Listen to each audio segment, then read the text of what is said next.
We are living in a time and in a culture where it is popular to stand against authority, to decry the injustice and the inequality and just the poor job that some in authority are doing. And certainly we see that corruption exists in government, in places of authority.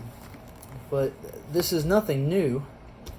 In fact, this is something, as the wise man wrote Ecclesiastes, he saw this. He said, I saw in the place where there should have been justice, there was injustice. And it was vanity, because it's frustrating, because as many of us are experiencing, this is not how things should be.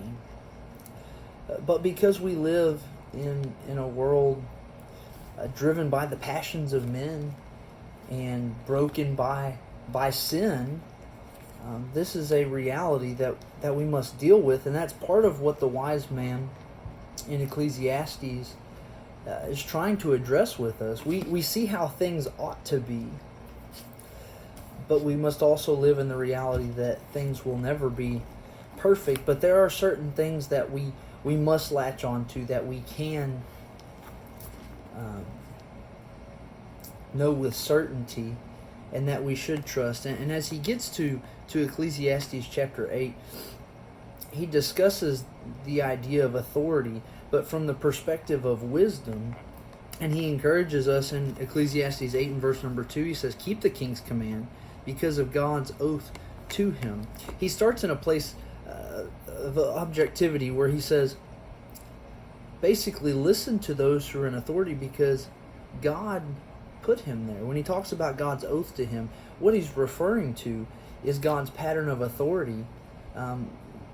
Paul states it more clearly in the book of Romans, where he says, no authority has been given except from God. God has established a pattern of authority. He put rulers and authorities in place so that there can be structure in this world, because that's something that we all need. And so he says, keep the king's command because of God's oath to him. If for no other reason, we need to appreciate government and leaders because God has established that pattern of authority. But notice how the wise man goes on. He doesn't just say blindly follow whatever leadership says. Just do whatever they say. That's not his point here.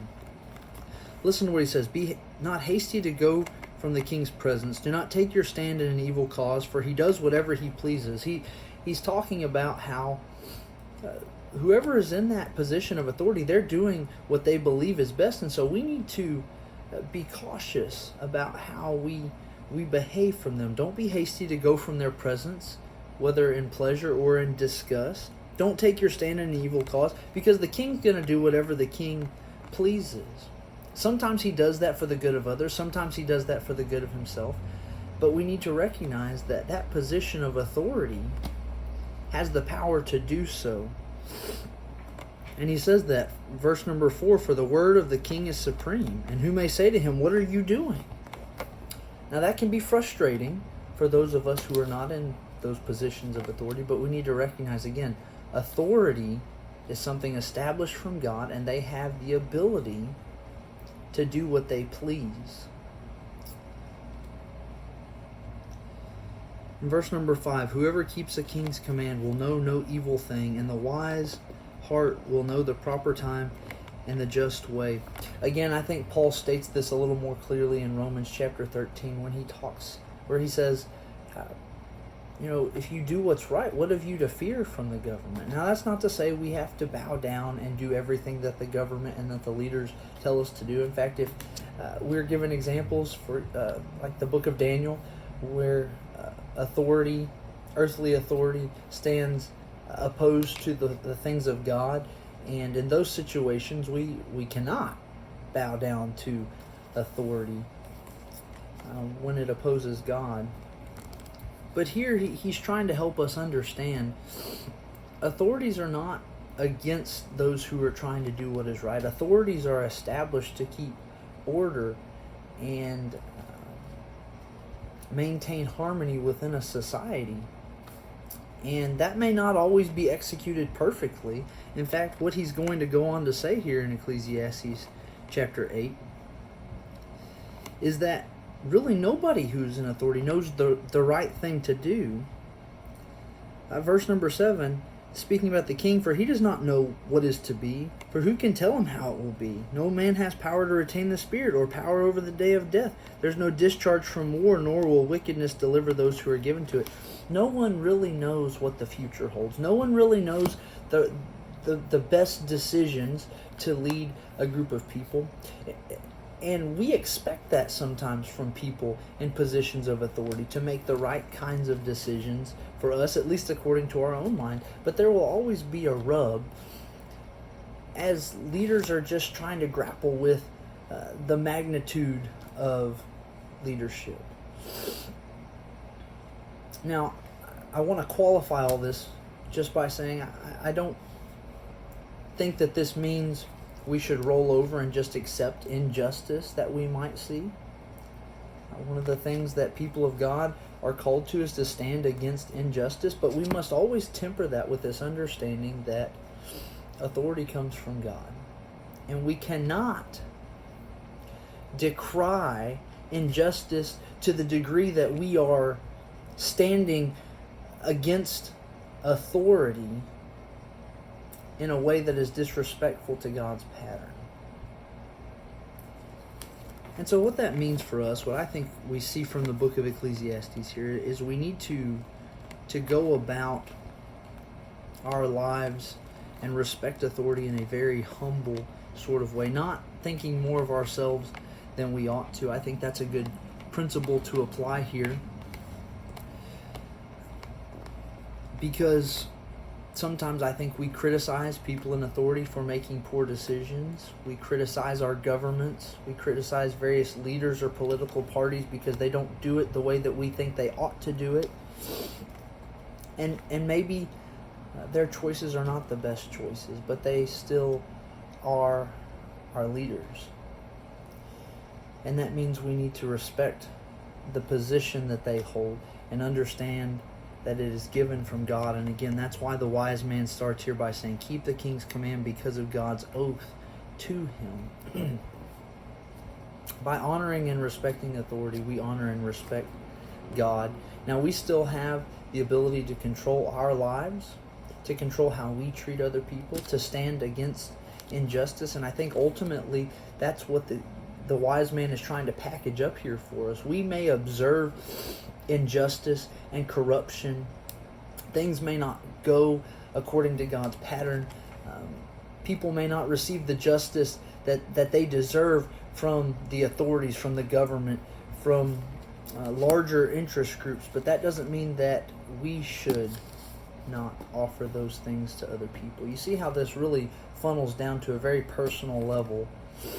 At the end of the day, we all have the responsibility to one another, to do justice, to love mercy, to walk humbly with our God, to respect those who are in authority because they're doing the best that they can. And whether or not you believe that, that's a reality. It looks different for everyone.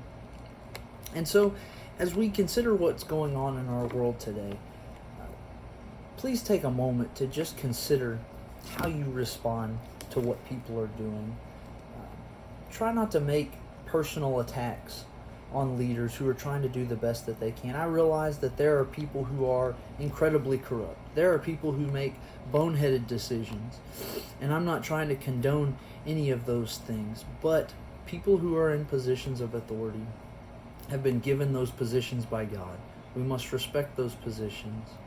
And we must appreciate that they are simply human. And so there will be shortcomings, there will be failings, there will be times when they make bad decisions. And instead of criticizing them publicly, maybe we should take Paul's other advice and pray for our leaders. Consider just the weight that they carry. People, not just our president, but people in our local authorities, such as police officers, who have been heavily criticized lately. We need to pray for those guys because they are in difficult positions that require difficult decision making. that I certainly do not envy. And we must remember that they are established for a reason, for our good. And as much as depends on us as people of God, we need to live peaceably with all people. And there's a way to go about standing against injustice. There's a way to go about addressing corruption in leadership in a way that is reasonable and rational and helpful. And so let's be mindful and considerate, not think more of ourselves, not stand in unnecessary contention, but rather let's find a way to be peacemakers, because the Bible says, "Blessed are the peacemakers, for they shall be called children of God." Let's be those who respect God's patterns, respect God's authority, ultimately at the end of the day, and find a way to promote that in the way that we treat our leaders, in the way that we treat those who are helpless and those who are in need. And let's serve God with this wisdom from the wise man. Keep the king's command because of God's oath to him.